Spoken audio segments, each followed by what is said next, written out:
Well, welcome to the podcast. Anything's possible. I'm your host, Joseph Anderson, and I'm all about helping people turn their impossible into possible. I've been helping people chase their hopes and dreams for the past 20 years as a personal coach now.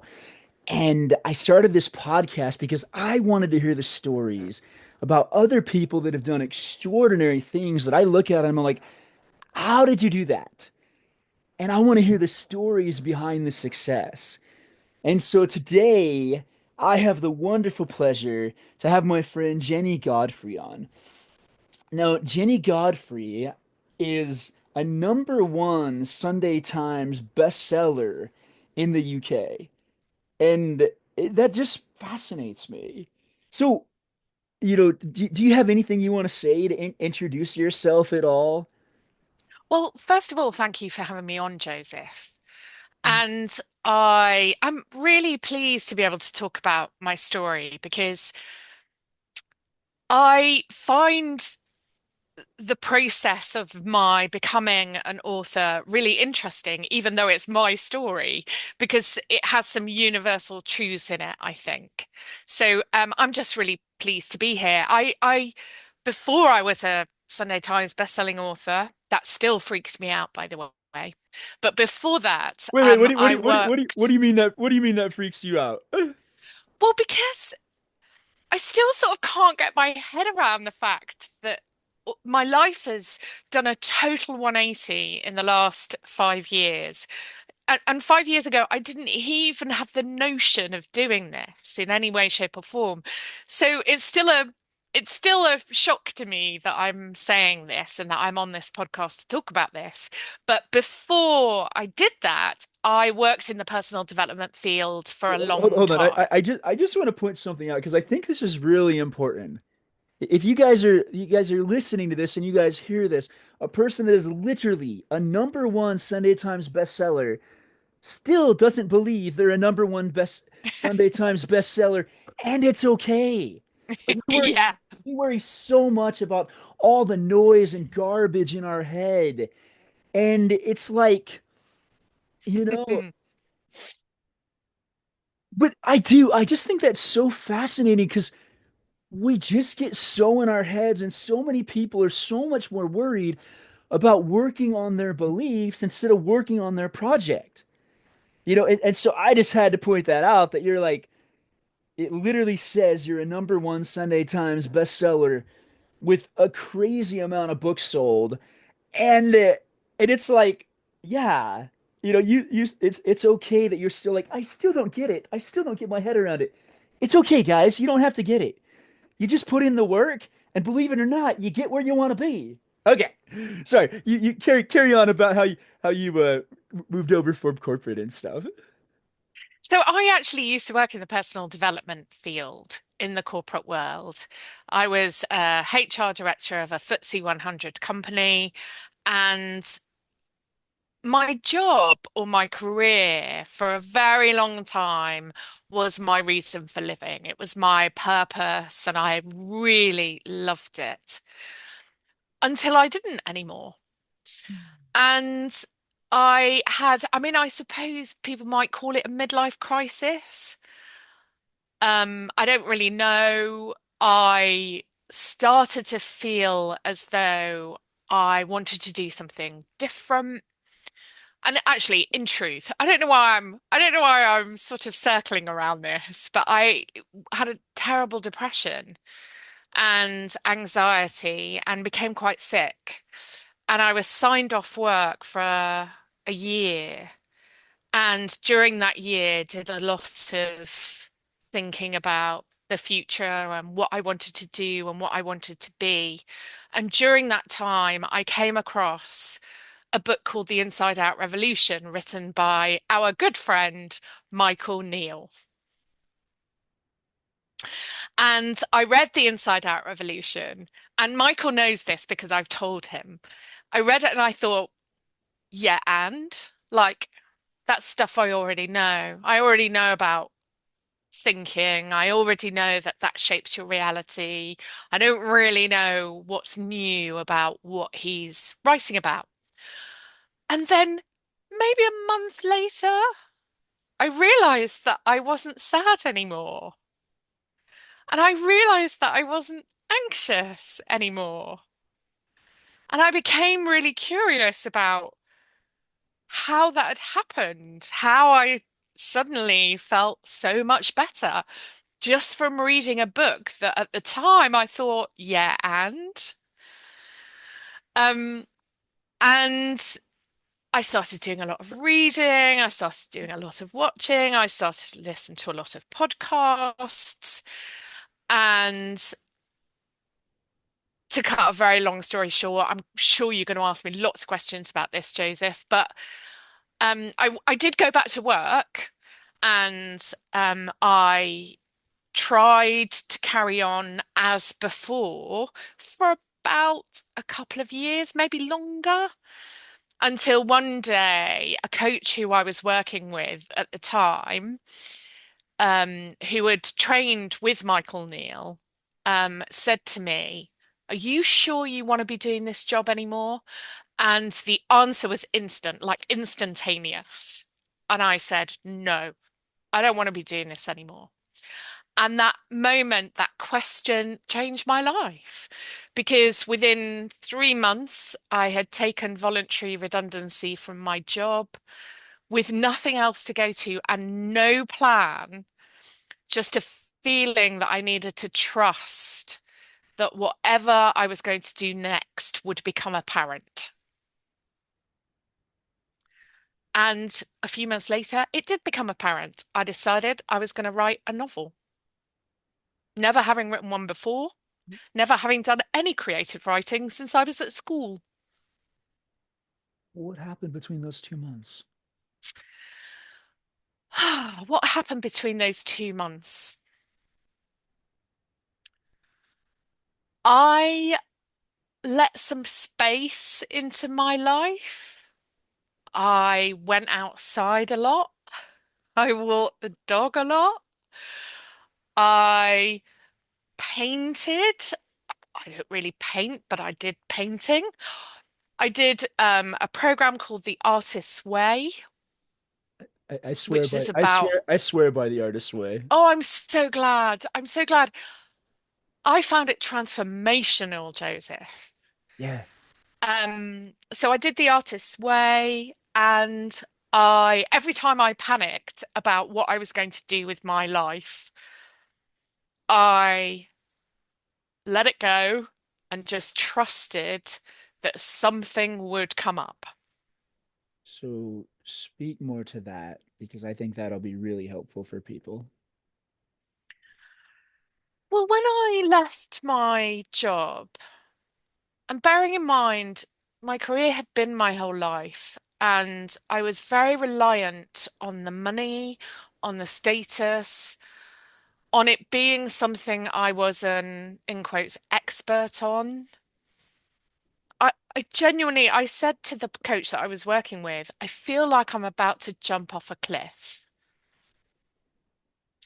And he said, I bet you'll find the universe comes up to meet you.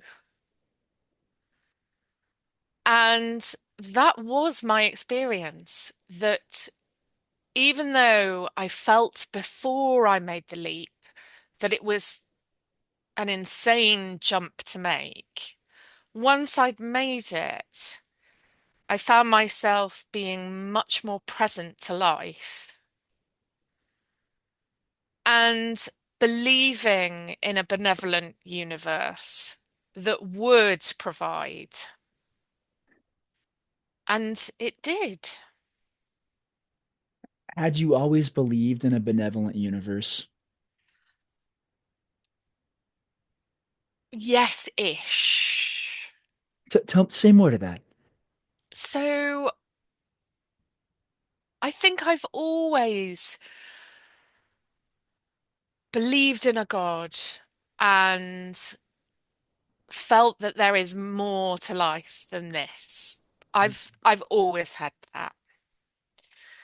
And I've had enough evidence in my life to demonstrate to me that that is the case.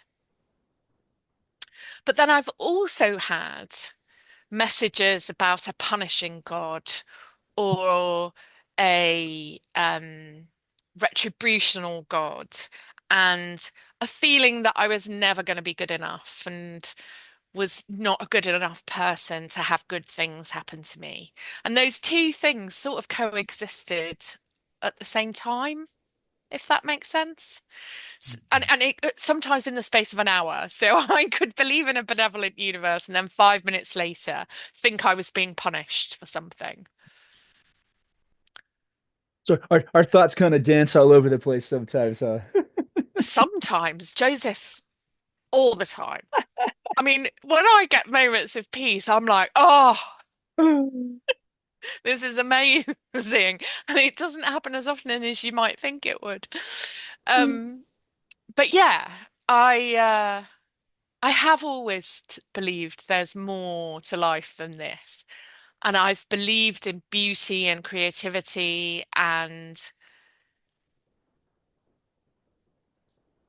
I think while some people might call what I had a midlife crisis, I think of it more as a spiritual crisis and one where I had to trust in the benevolent universe.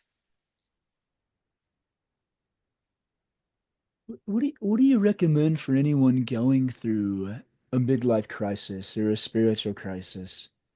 Because it sounds to me like that actually worked out. Like we kind of Oh, badmouth yeah. these midlife crises and Oh, stuff, my and goodness. they help Yeah. us if we pay attention. I am so grateful for having experienced or gone through that. And I don't think you necessarily have to have a full-on kind of breakdown in order to break through. I don't believe that's the case. But that was what happened for me. And I am now endlessly grateful for it. And I think if I had any recommendations, it would be about looking in the direction of spiritual understanding as opposed to making decisions or plans to kind of avoid feeling anything. Does that make sense? Speak more to it. So, my temptation as a very practical, ambitious woman, my temptation when I first found myself in this situation was to fix it and to fix it quickly, and to fix it with medication, therapy, and plans. Oh my goodness, I love a plan, Joseph. And I like being very action oriented. And that's usually my solution for everything. Make a plan. But in this instance, I needed to stop and pay attention and have space and room to breathe in order to hear something different. And once I'd done that, I could hear more clearly what it was I needed to do. I think that's beautiful because it's like if you're driving a car and you have no idea where you're going and you start driving faster. It's just like it doesn't make any sense, but that's what people tend to do. I'm freaking out. I'm freaking out. I gotta do something. No, no, you gotta chill. And I love the scripture, be still and know that I am God. It doesn't say be still and try to figure everything out by yourself. Like things really Yes. do, they just come when we open up that space. I mean, I can think of experiences that I've had of things I felt inspired to do, and I haven't exactly done them very quickly. It's like this podcast, it actually came like I'd been looking for a name for it for a while, and this was over a year ago. And I kid you not, I was in a gym and I look up and there's an advertisement. And on the advertisement, it says anything's possible. I'm like, oh, there it is.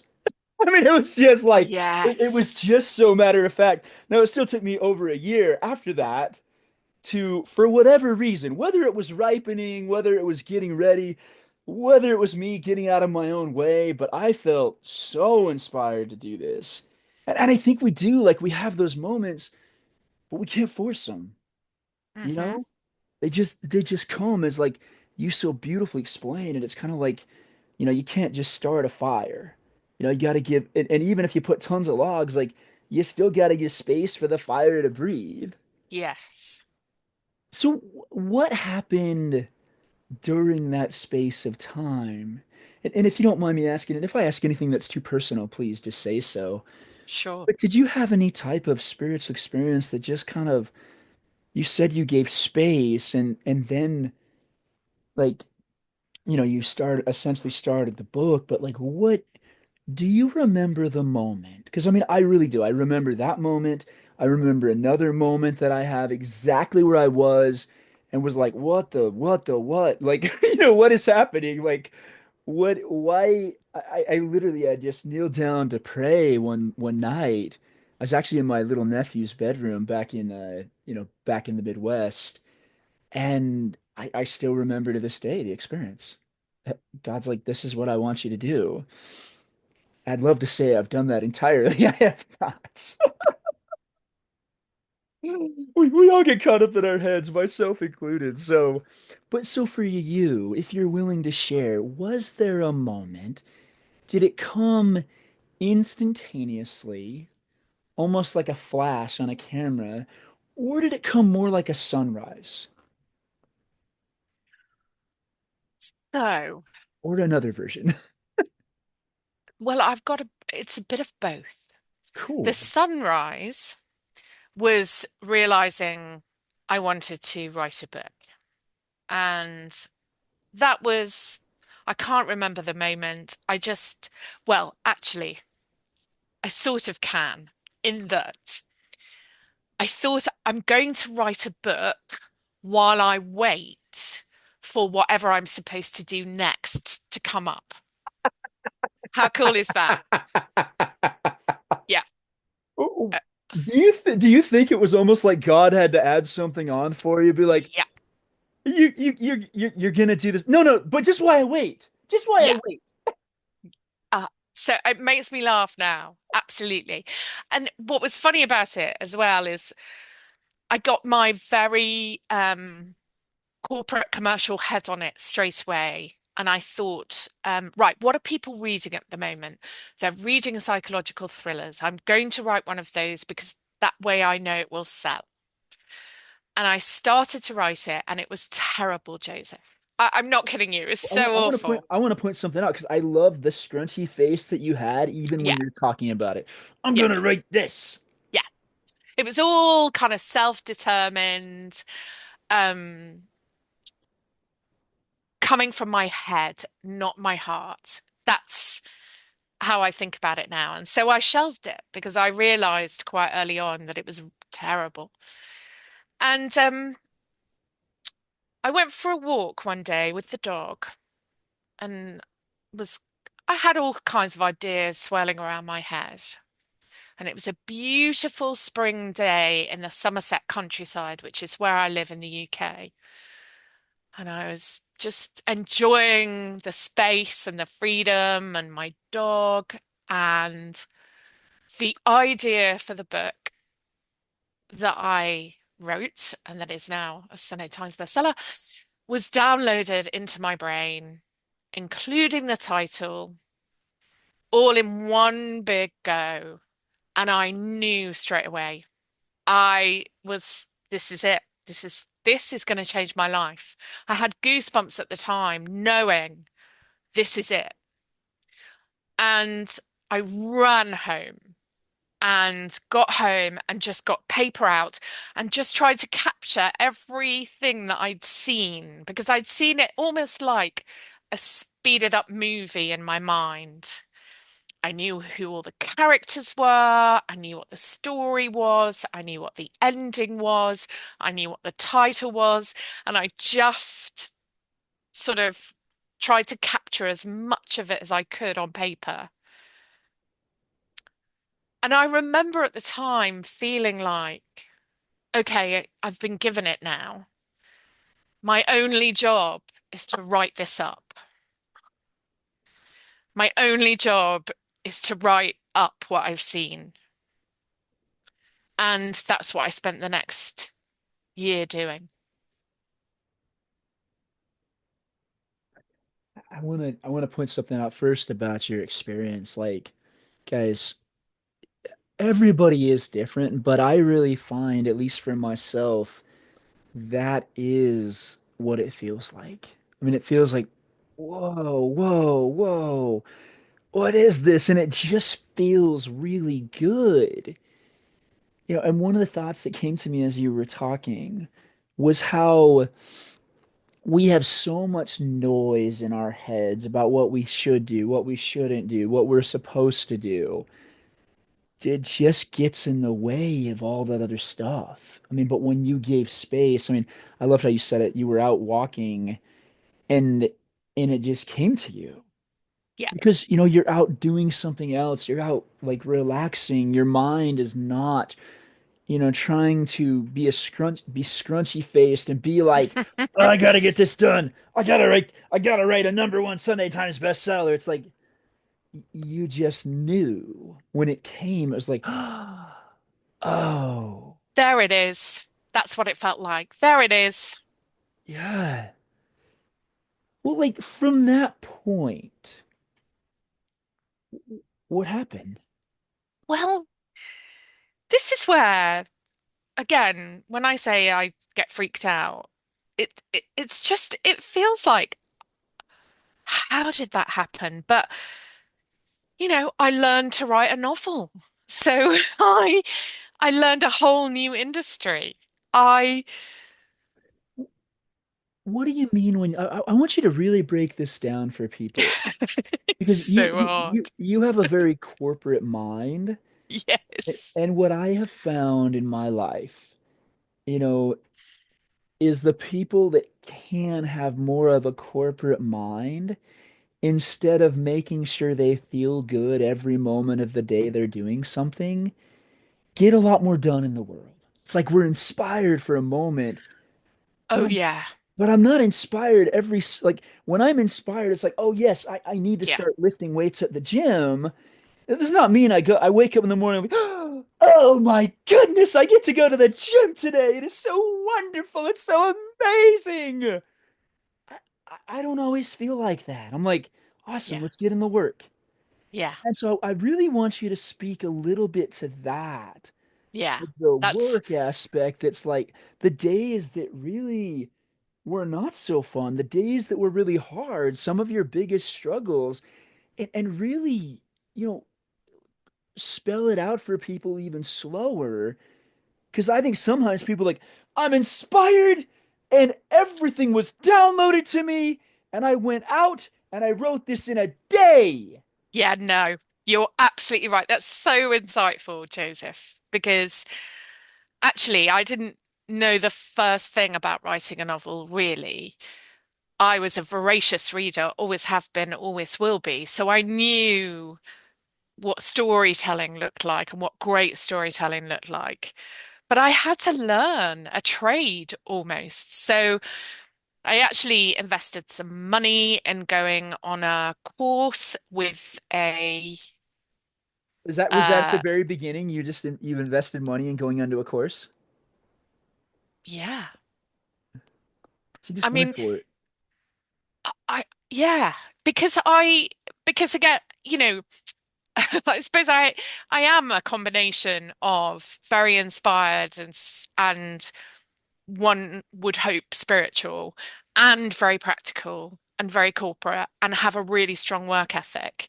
So you give me a challenge. So I felt like God had given me this incredible idea and story. My part of the bargain was to learn how to tell it. So I invested time and money to do Hold on, hold that. on, hold on, hold on 1 second, because a question comes to my mind that I think might be really helpful. Yeah. It's like we have this glorious vision, And I've had, as I shared, I've had my experiences too, and at least with one of them, it was like, afterwards, maybe not even in the moment, but afterwards, some of the doubt starts to creep in. And I love that word of creep because the doubt really does. It kind of creeps in. Hmm. And sometimes it storms in, but sometimes it tries to make you think it's you. It's like, are you sure you can do this? Like, you don't know how to do that. And it's kind of telling you obvious stuff. It's like, you don't know how to, well, no, duh. I don't know how to do that. I've never done it. Like, why would I know how to do something I've never done? Yeah. But it's very, I don't know. So I was curious, like if you had the thought come in, be like, well, you're not an author. You don't know how to write a book. You can't do that. Yeah, Did you have any constantly. like that from the Constantly. beginning though? Constantly. Yeah, right from the beginning, Joseph. And my motto has become right anyway. So you're telling me that even though you had a voice inside your head, which is just noise, Mm. you just kind of ignored it and went ahead and did it Yeah, anyways? I wrote anyway. Guys, ignore the voice in your head and do the thing anyways.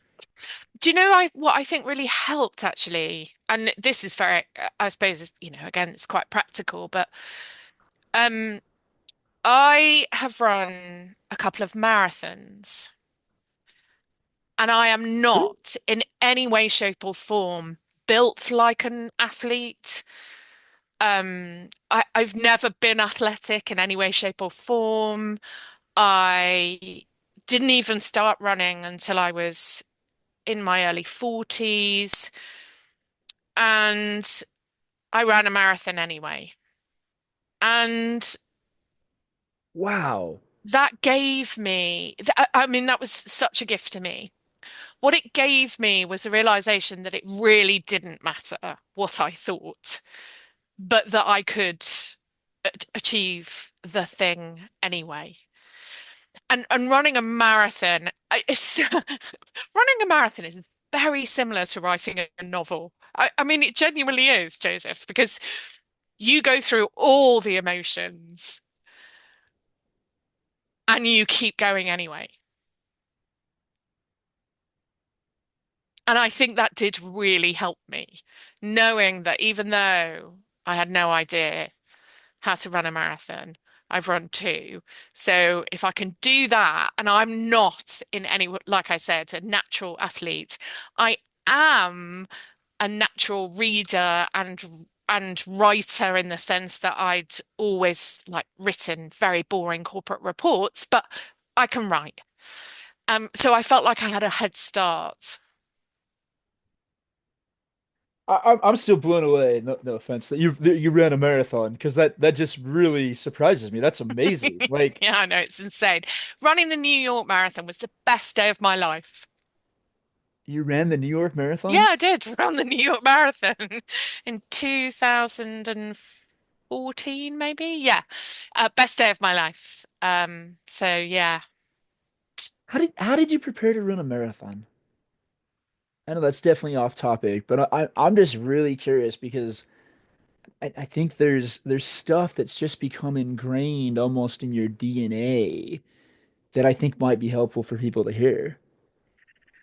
But it's so similar, Joseph. It's that thing of um having, I mean, with the marathon, I didn't have the moment on a dog walk where I decided I was going to do it. It was more of a being persuaded into it by friends. But once I have committed to something, body and soul, then I'm on that path. And no matter what happens, including no matter what happens inside my head, I'll keep pursuing it. And marathon training is actually, I almost feel like I want to whisper this, it's easier than writing a novel because you can download a plan off the internet and follow the plan. And if you follow your training plan, you can run a marathon.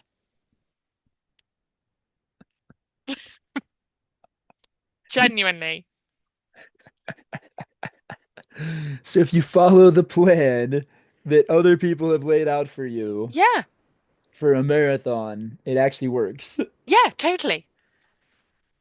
Show up. I mean, it could be summarized in the two words show up. And now I'm curious because you say what does it mean for you to go all in? We'll go back to the book now. I'll have to have a marathon person on some other time that can share even more. But I really want to focus on the book. But like, what what would a day in your life look like? I mean, whether and like if there were different phases, like from the beginning to the middle to the end, because you Yeah. said you worked on it for a year. Yeah, well, I ended up working on it for 2 years in the end because I got a literary agent a year in and edited it with her for a year before it went to publishers. But um, all in for me when it came to writing was once I had committed internally to this being what I was going to do, I treated it as though it was my job, as though this was my career, even though it wasn't, because I wasn't getting paid for it and I had no idea what was going to happen. I treated it like a job. So I showed up to it every single day. No, I know one question just beforehand is how did you survive during this time? Did you have a bunch of savings? Did you have Yeah, so something else, or I did you just took trust? redundancy, which do you call it redundancy in the US? Severance? I don't know what you would call it, but Severance, yeah. yeah, I got some money from that, and it ran out after a while. Um, and things happened that showed up and meant that I could still do it without Are you able to going up. share any of those things that happened that just kind of showed up? If not, that's fine. Somebody very close to me gave me some money, basically, because they believed that I would deliver on this. Did you tell them that you were writing the book? Yeah, Did totally. you ask for No, this I didn't money? ask for money. Nope, nope, nope, nope, nope. So, hold up. It's Guys, very so Harper Lee had friends who gave her some money to allow her to live while she wrote To Kill a Mockingbird, and I had a friend do something similar.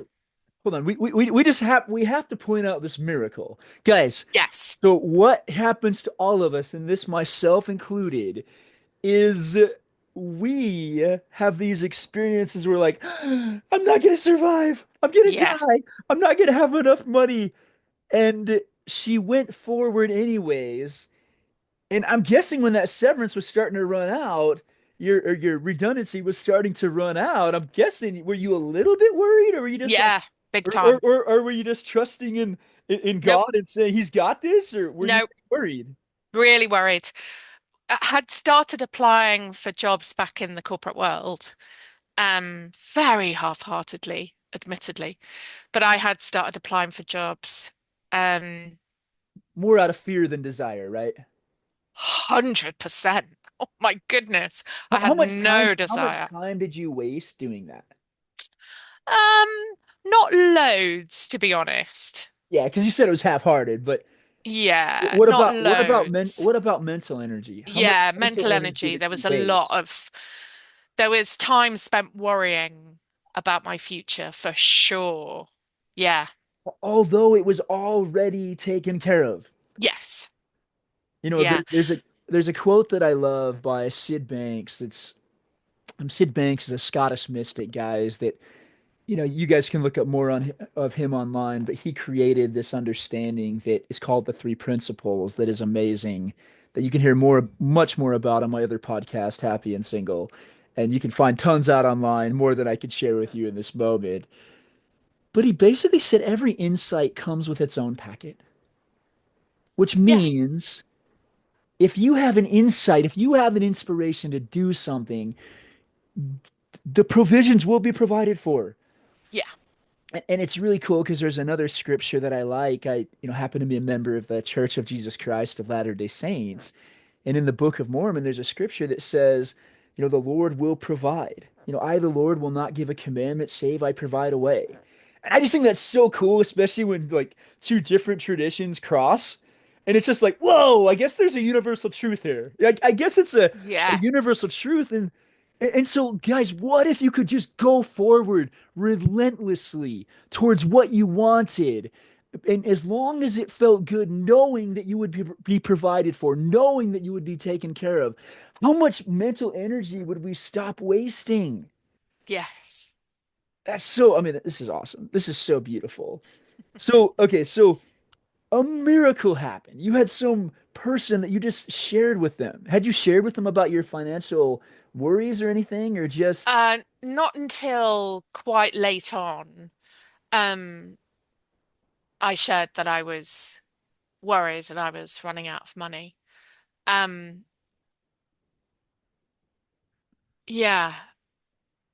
And it wasn't immediate, but it was a couple of months later that this person said, I'd like to help. And it just saved me, just saved me. and I love this part of the story in particular, the struggle part, the part of what in the world am I doing part. Like, Yes. this is nuts. This is crazy. Because every biography I've ever read has that part in it. Yes. And I've been fascinated by those parts lately. Yeah. Okay, so you had this amazing miracle of somebody Yes. literally giving you money. Yeah. What happened next? Um, well, again, it's interesting. The I was also at the same time sort of researching into publishing, traditional publishing, because I was clear in my mind that I wanted to be published by a big five publisher. I wanted this book to be in bookshops, basically. And if you do any research around traditional publishing, everything you find out is that it's really, really hard. And that it's really hard to get a literary agent. It's then really hard to get a book deal. And then when you've got a book deal, it's really hard to get in bookshops. And I do remember thinking, I'm going to have to ignore all of this, aren't I? As in, I'm going to have to really work on not getting waylaid by the fact that this is hard. Um, and so again, I just kind of pressed on anyway. And actually, I've got a story I think you're going to love. Given, I've just remembered that this story I think you'll love, Joseph. So to get a literary agent, you basically have to send emails to lots of literary agents, tell them about your book, give them a tiny sample of your writing, and then they say, I'm interested, please send me the whole book. Or they send you an email saying, no, thank you. Or, most common of all, they don't reply at all. So that's the process. And through my research, I had found an amazing literary agent through just kind of online and looking at what literary agents represented writers I liked. And I'd chosen this woman. I thought she is the woman I want to represent me, to sell my book to publishers. That's who I want. And so she was the first person I wrote an email to and sent it off to with my pitch and my sample. And she didn't reply. And I remember being really devastated about that because I was so convinced she was right for me. But hey, sometimes you can be wrong about these things. And so I carried on writing to other literary agents. And it was a couple of months later that I watched on YouTube an interview with this woman who I thought was my dream literary agent. And on this interview, she said, I reply to everybody who writes to me. And I thought, well, you didn't reply to me. I was really offended by it. And I was thinking, maybe she didn't get the email.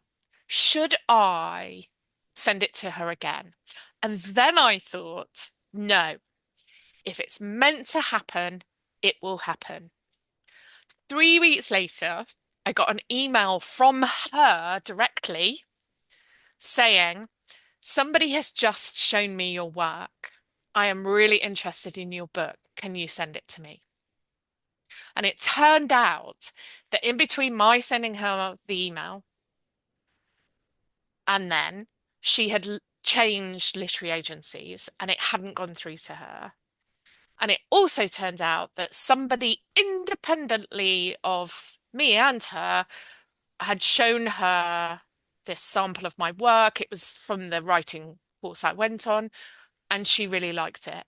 And she read the book overnight, offered me representation the next day. She is now my literary agent. So even when you think you've missed your moment, God is sat nav. It will be recalculated. Your route gets recalculated.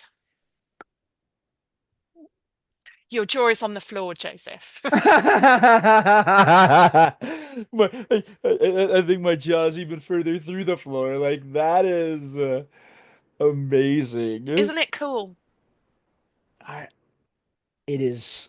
I mean, it is just. It's wonderful. Mm. It is just so amazing how when. Well, there's a couple things I want to pick up on. You did the work. You Hmm. went through each. What was your process for going through literary agents, if you don't mind me asking? Like how much There's a how much big, time and work did you put into oh, that's big. That's big work. There's a big, very chunky book called The Writers and Artists Yearbook. And it has every literary agent in it and what they represent and how to get hold of them and what they require in their submissions. So there's that. But there's also kind of you look them up online, see what kind of people they are, all of that stuff. It's quite the challenge, let how me tell many you. hours would you say roughly you Oh, spent on that? oh my goodness. Well, between that and putting together all the submissions and sending them off, probably 25 hours, I don't know. Well, and the reason I wanted to point that out Could is be longer. so many other people out there like, oh, well, I'm just gonna hop on and pick the first literary agent Oh no. I see, and or I'm just gonna shoot, the same message out to everybody, or No. like people don't understand how much actual work goes into each phase of the books. Like there are universal ways that the world just works. Yeah, And the more people understand those, the more it's not like, oh my goodness, I can't believe that it took this long. And yeah, I remember a story that, our mutual friend Michael Neal told of, how they wanted to get certain contacts. So they made a list of 100 contacts that they wanted to be on, or I can't remember exactly who they were contacting. And they got like three of them. And yeah, the person was and most people would be really discouraged by that, but sometimes those are actually good numbers. And so when you understand more of the way it actually works, yeah, and it's just not like, oh goodness, it's like that's how it works. yeah, Want to do it or do you not want to do it? yeah, Like that's the only question, like to do or not to do. yeah, This is how it works. yeah. It's Like a very doing good real point. stuff in the world, it Hmm. takes work. Yeah, It takes showing up, it takes putting in the hours, putting in the effort. And so I just thank you for pointing that out. yeah. And actually, once I had signed with Now, then, the real work started. So I spent a year editing the book because this was my first novel. And how could I expect it to be perfect? Just all on my own. Nell had amazing insight. She is very editorial, but she's also a real presence in the industry. So she gave me tons of feedback. And that feedback went into a year's work of getting the novel ready to go on submission to publishers to give it its best shot of selling. How did you know she was the person for you? Oh, she represents writers I really like. That was number one. But number two, she's present online and the Gen Z would say she's got good vibes. So she's very she's just got a really energetic personality, loads of integrity. You can just tell by what she tweets or what she puts on Instagram. I just knew that we would connect, and we do. That's what I wanted you to say. Yeah. You just knew. Yeah. Like when you're giving such great examples of when we follow what we know to be right Yes. and also of what we want. It's like, oh man, I'd Yes. love this. You know, that combination of doing what we know to do and doing what we want to do leads to a pretty amazing life. Yeah. Yeah. So you got your agent. You guys Yes. like what was the even before that though, like so had you finished your book mostly? Like had you finished the first Yes. draft Yeah. before you reached out? Okay. Yeah.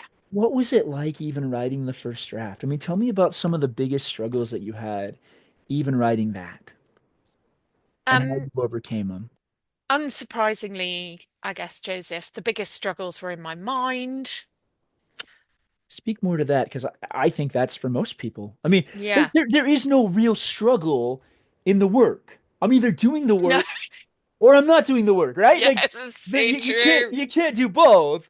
But you talk about the struggles in people's minds, especially these Yeah. days, since I don't know, like the world's just changed so much, and I think so many people struggle with Yes. just playing with the voices in their head. Yeah. And the more you listen to the voice in your head, if you give a mouse, have you ever read the book, If You Give a Mouse a Cookie? No. So this is book. It basically says it's a little kid's book. If you give a mouse a cookie, then he's going to want a glass of milk. If you give him a glass of milk, then he's going to want a nap, and it just kind of goes and goes and goes. And I really do think it's that if you give a mouse a cookie deal, but if I start recognizing and noticing the noise in my head, that is just noise. Next. Yeah. And not even giving it audience, not entertaining it in the slightest, you know? And so I want you to share a little bit more about how you like what did you do when you just had a bunch of I can't remember how you said it, but like basically the noise in your head or the battle in So your head. I learned how to write anyway. I think I said that earlier. This kind of became my motto, write anyway. So I almost accepted that my head was going to be noisy. And then it was going to be chattering away, telling me that I wasn't clever enough, I wasn't good enough. Who did I think I was to try and write a novel? Did I not know it's really hard? Did I not know the chances of me getting an agent were very low? Did I not know the chances of getting a book deal were even lower? I just accepted that the voice in my head was going to have all of this chatter going on, and I wrote anyway. Did it affect you? Yes and no. In the T moment, tell me both. Tell me the yes and no. yes, in that sometimes I would find it felt like pulling teeth to even sit down at my desk and try to work. But no, in that I find it's almost like childbirth. Not that I've had children, but um, now I look back on it and I can't really remember those times, even though I know they happened. But I did also, actually, given that you've done the artist's way, you'll recognize this. I do morning pages every morning. And I find them, so for anybody who doesn't know, morning pages are where you write longhand, 3 pages of kind of stream of consciousness every morning to almost clear your head before you go about your day. And they're particularly useful for writers because that's how we process life and emotion. And I do find that doing my morning pages in the morning often neutralizes that voice because I've written it down. I can often, when I've written it down, see that it's ridiculous Mm. and that it doesn't tell the truth, which is helpful. So from a practical perspective, I do morning pages. I also meditate, and I'm very lucky, Joseph, in that I live in the middle of nowhere in the countryside, and there is just green fields for miles around and single track roads. And I walk a heck of a lot. And I find that is probably the best therapy for my voice out of anything, just walking. Well, I mean, there's a few things I want to pick up on. Number one, I find it interesting that these battles that you had in your head, here's like when you were doing this, you said, I can't even remember. Yeah, So like we make a big deal of these battles in our head. It's like you're not even going to remember these things. yeah, Just write anyways. yeah. I mean, there's this saying, write the darn book. It's just like write the darn book. Do the Hmm. darn thing that you want to do. And I loved how you talked about, the walks. I remember in Stephen King's memoir called On Writing, Oh, which is truly one of the best books I've wonderful, ever read. wonderful. He talks about that. He Yeah. talks about going on walks. He talks about, all these things. And so, like, at the end of the day, you found a way. Hmm. I mean, in my own book, I've been working on the same little paragraph, which is really important to the story for days. You know? Who cares? Like the more we just show up to the work and just play, and the Yeah. more we don't think of how it's supposed to work, because the way the world generally tells us it works, it doesn't work, you Hmm. know? Mm. So after you got the first draft done, after you got your literary agent, what were some of Yes. the struggles and challenges you faced after that? Well, the first was discovering that it wasn't ready to go to publishers straight away. And I wasn't so naive as to think that I was done, but I very quickly realized that I had more work to do than I thought I had. And, you know, accepting that was a challenge. I'm a very impatient person and I like to get things done immediately, if not now, then tomorrow. Um, so I found I found that challenging. But at the same time, I do talk about that year of editing with Nell, my agent. We call it my writing boot camp because that's what it felt like. I accelerated my learning about writing through her coaching over that year, leaps and bounds. And everything she said, Joseph, I could knew would make the book better. So I was never in doubt that she was asking me to do the right things. Ooh, but this is important because so many people are going to give advice in the world. How did you know that it was good advice for you? Oh, that was just a gut thing, a Yes, that, that feeling that's exactly what I of, wanted you to say. yeah, Because that's the truth. It yeah, just feels right. Like we're gonna have advice from so yeah. many people, and some of it is horrible, you know? Yes, And yes. when we listen to that horrible advice, it And doesn't and feel right. and funnily enough, I had two bits of advice along my journey from people who were very, they were in the industry, they knew what they were talking about, but I knew they were wrong. And I ignored their advice and I did the right thing because, it's a number one Sunday Times bestseller. So You did the right thing for for you. me, yeah, exactly. Like, guys, there is never a time somebody's gonna give you advice that doesn't it like maybe there's a little bit of shock at first sometimes when somebody gives us Yeah, advice and we're not sure, but like when we let it settle, it will either yes. feel right for you or it won't. Yeah, If it doesn't feel right, don't do it. yeah. And it's crazy. Even in I was listening to the Rush biography by Geddy Lee, and he talked about, oh man, everything, in me said to say no. I went against my instincts and I paid for it.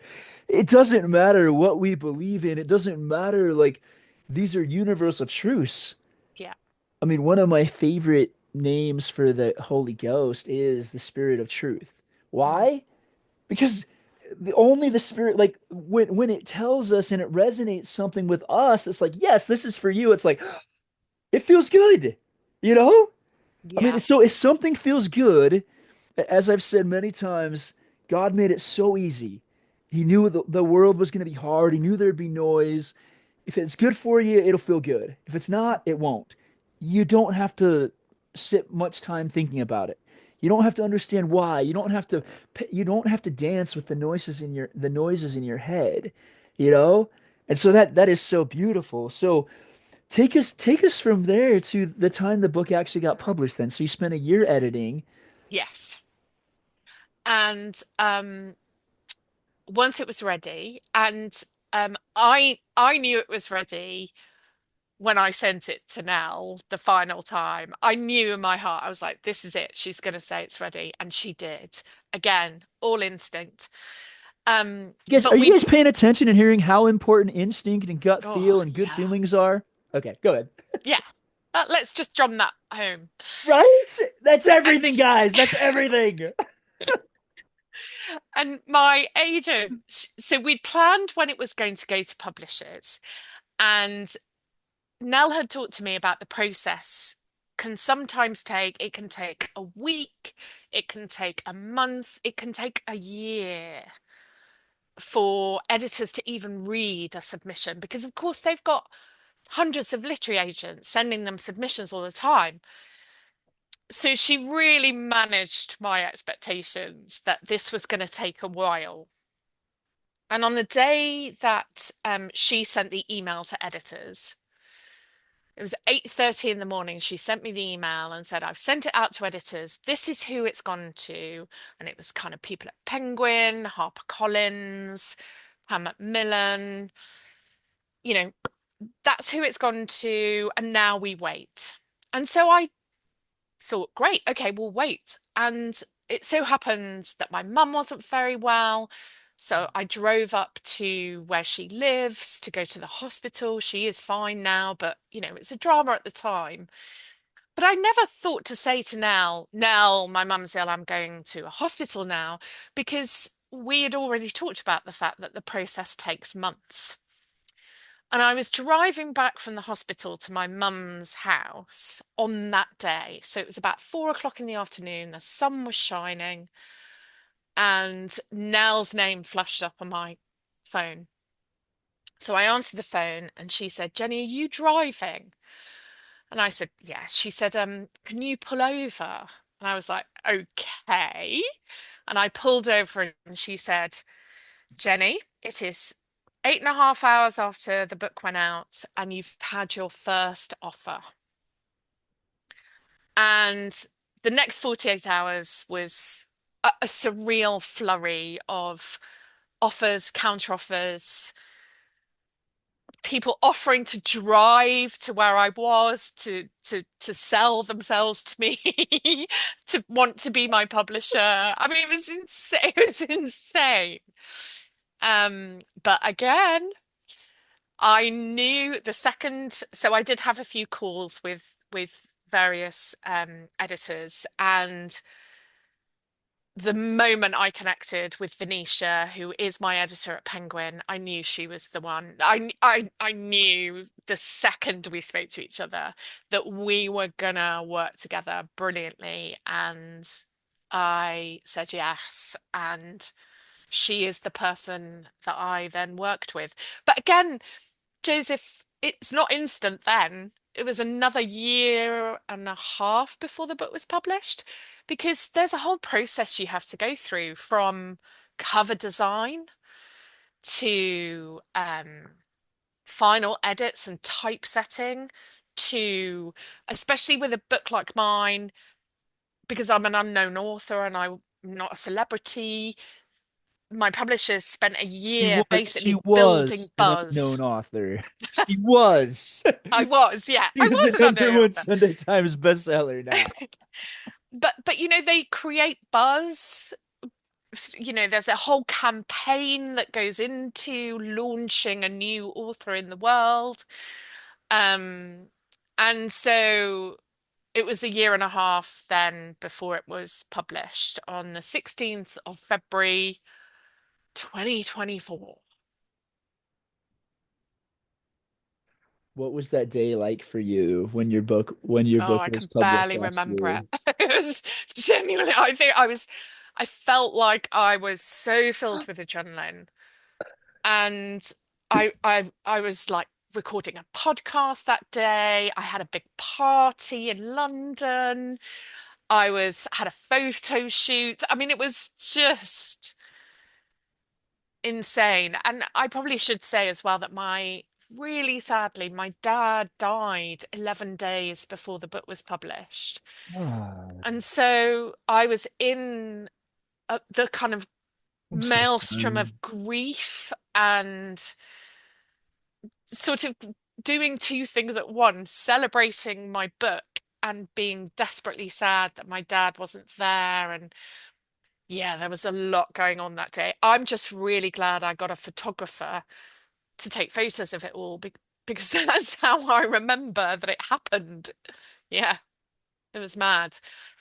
Um, and then the following Thursday, no, the following Tuesday is when you get the call to say whether it's made the charts or not. And um, I was sat in my car, and Venetia called me to say it had made the charts. It was an instant Sunday Times bestseller, and I just cried. And it stayed in the charts then for, I think it was 9 weeks. That was in hardback. And obviously, it was published in paperback this year, which is when it reached number 1. And that's around the time that I met you.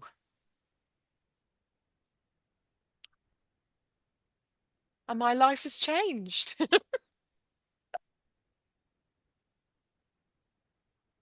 mean, that's just amazing. Like, and again, I'm so sorry for the loss of your father. Like, Thank you. you know, and I guess it bears to remind people just because you go after your dreams does not mean that things won't happen. There's Yes. so many things outside of our control, Yes. Life is life. and you can still be happy for yourself anyways. Yeah. I think there's this thing in the world that it's like, oh no, like these horrible things are happening to people around me. Like we've all been there. We've all Yeah. been through those things and absolutely they're challenging and they're hard and they're frustrating. But just because even people close to you are having struggles and challenges does not mean that you can't go after and chase your dreams. I know so many people like, oftentimes I'll hear stuff like, "Oh, well, when the kids are out of the house, when everything's perfect, then it will be the time to write." There's That's never gonna happen. never, ever. And so all of those thoughts are just, what in the past I've called crazy leprechaun thinking, because it sounds really clever, Mm, but it's not there to help you. yeah. It's just noise in your head that the less you pay attention to it, the better off you are. Yeah. Like, of course, and I find it really interesting that some people are like, oh, when the kids are out of the house, I'll do this. But at the same time, they're sitting on their phones, spending time with their kids, playing Candy Crush or whatever other game they're playing on their phone. They're not actually spending time with their kids. They're just like, I gotta spend time with my kids, but their heart wants to be somewhere else. Mm, It's okay to work on what you want to work on. You only have so many years of living too. mm. But I want you to speak a tiny bit more I mean, you pretty much hit this, but anything else you want to say to anyone out there that is just petrified to leave their corporate job, what I kind of call golden handcuffs or silver handcuffs, whatever you want to call them, because yeah, they have a decent life financially, but they hate every other second of their life. Yeah. So I've said this before and not on here, but it bears repeating. Hmm. I have found that I prefer uncertainty to unhappiness. Wow, that's gorgeous, Jenny. And that was a real revelation to me because my corporate life looked really certain, but it made me really, really unhappy. My life now makes me really, really happy. But as an author, it's way more uncertain. I know which I prefer. Well, so what would you say if you could give a message to somebody that's, and you kind of said it there with, I prefer uncertainty to unhappiness, to somebody that's like, man, I had that moment. Hmm. I had that moment where I gave space and I had this beautiful vision come to me, and I'm still just scared out of my mind to do it. Yeah. I would also say God is sat nav. So Say that again. God is what? sat nav, satellite navigation. Oh, okay, okay, okay. So Gotcha. you know how if you go off, it Yeah. reroutes you. And that's, if you'd have asked me what I wanted to be when I was 8 years old, Joseph, I would have said an author. That's what I would have wanted to be. Seriously? Yeah. That's so cool. And, I went off. I took different roads. I definitely took the scenic route. Um, but I was always rerouted back. And at 53 years old, I became a published author. So you're saying an author doesn't have to start when they're like 20 or 30 or even Oh, I'm 40? definitely saying that. Yeah, It, I really am. So even if you feel like you've missed your moment, goddess sat nav. well, you'd said that earlier, and I didn't. I was going to ask you about it, so I'm glad you clarified. The God is Yes. sat nav. He is, and people. Another way to say it is he's our GPS. Yeah. And when we just GPS. try, I knew that there was an American term for it. no, you're Yes. good. We'll convert it so people all over the world, at least in the UK and USA, Yeah, they'll understand. understand. Like, so guys, no matter how old you are, as I often say, like whether you're 10 or not, like 99, it does not matter how old or how young you are. You're never too young or too old to start. You just start. Mm. Like, so for somebody that, like, well, actually, looking ahead, now that you've had this experience of becoming like a legit published author that sold an insane amount of books and become a #1 Sunday Times bestseller. Like, what's one dream you have now, whether it's in writing or whether it's in something else that maybe feels even impossible right now? And how are you starting to take steps towards making it a reality? It's interesting actually, because right now I don't have necessarily the grand dream that I had with the list of suspicious things. What I do have though is I want to have a career as an author. I want to be more than a one book wonder. So I have written my second novel during all the maelstrom of insanity of the last year. Somehow I managed to write another one, um, which I am hoping will be published next year. Was it different for you to write the second book Yes. versus the first? Yes. It can was you much share at least harder. like I didn't realize you already finished a second book. Like, Yeah.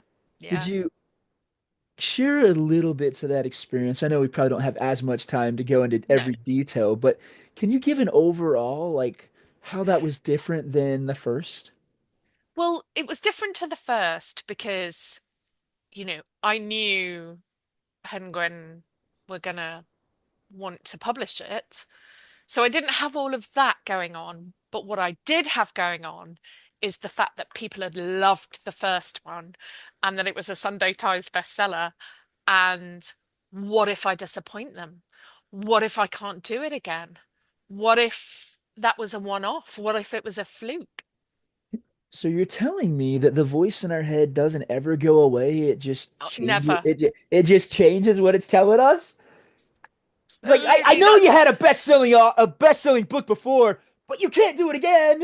Yeah, totally. Yeah, Yeah, it's like the ultimate metamorphosis yeah, machine. Like it never, yeah. ever, ever stops. And in a way that's freeing. In a way that's freeing, Joseph, because it's almost like, well, it's if it's gonna keep going anyway, it makes it easier to ignore it because we know that it's just chattering on. Um, but I have had to do quite a lot of work on making sure I ignore it in order to get a second book written, because it's actually not uncommon for people who have a very successful first novel to not write a second one.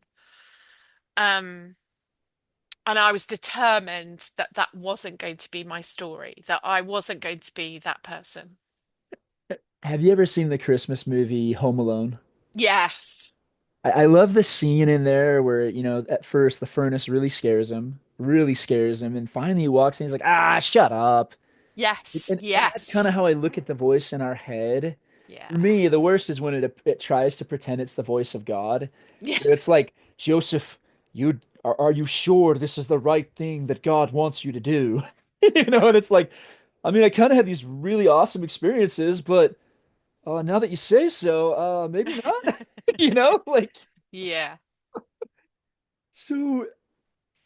Well, the last question I want to ask you, I know we got to wrap up here, but for anybody dreaming, first of all, for a kid dreaming, so I've got this Yeah. has two parts. So for a kid that dreams of becoming an author, what would you tell them? And like about how to create a book, even if they wanted to by the time they were just still super young. And also somebody that feels they've missed their boat to become an author, but deep Yeah. inside they know they want to become an author. Give advice to those two groups. Well, first of all, to the children, all you need to do as a kid is read. Just read lots and lots and lots of books. And if you do that, you'll learn to write by osmosis. So that's what I would say to a kid. Just read loads. To an adult who feels like they've missed the boat, you've never missed the boat. There's just no such thing. If the boat is your boat, you can't miss it. How would you tell them to start? The people that have missed. Oh, just get something down on paper. It's that simple. Just getting something Yeah, down on paper. and there really is something in that. Like, there's an old adage, you can't edit a blank page. And that Wow. is absolutely true. So get something written down. Even if it's rubbish, you have time, the opportunity to make it better, but you can't edit something that's not there. Well, it's been such a pleasure to have you on, Jenny. This has been so much fun. So I much have fun, loved this. Joseph. Yeah. Can you share with like in case we didn't mention it before, so she wrote this really awesome book called The List of Suspicious Things. That's right, right? Yes, correct. And just share with people how they can connect with you, how they can follow you, etc. if they want to Sure. connect with you. And for your US listeners, it's out in December 2025. It's already out in the UK and in I don't know, I've got about 20 translations. So there's, What? I 20 know, translations already? 20 translations. Yeah, it's absolutely insane, Joseph. That is, And I love your excitement. This is so cool, Jenny. some of those are out and some of those are coming out this year. But you can find me on Instagram and I am Jennie, and that's Jennie dot Godfrey on Instagram. And on X, I am Jennie G, and that's JENNIAEG underscore author. And those are the two places you can find me. Oh, I also write a Substack called The Crow's Nest, and that Substack is about creativity and writing. So please do hook up with me there. Well, guys, check out her book. I haven't been able to read it yet because again, it doesn't come out in the USA till December. So, but I'm sure it's awesome. And thank you so much for joining me. This has been amazing. Thank you very much for having me, Joseph.